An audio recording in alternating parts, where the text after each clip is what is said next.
In this week's gospel, we meet Joseph, Jesus' father, right? And he's this righteous man, as the gospel describes him. That word carries a lot of weight in the Bible, right? A righteous man in the Old Testament is someone who lives and breathes the word of God.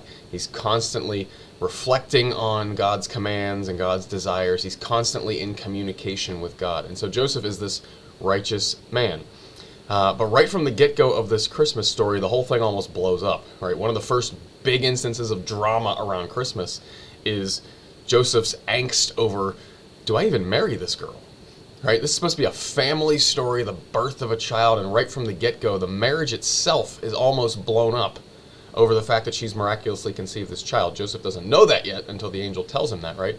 But he's mulling over this, right? And he's a righteous man, so we can assume he's constantly praying and asking God, what in the world am I supposed to do with this?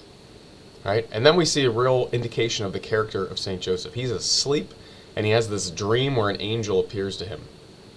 He can recognize the voice of God even in his dreams.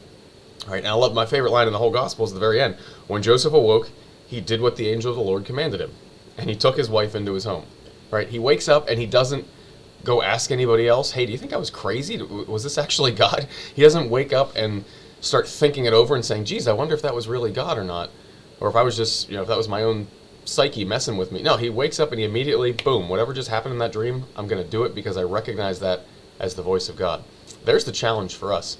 Are we even close to recognizing the voice of God so much so that we could have a dream about something and instantly know this is God or this isn't God? This is just, I was processing my day. I was thinking about that before I went to bed. That was a big thing I've been worried about for the last week. That's why I had that dream, right?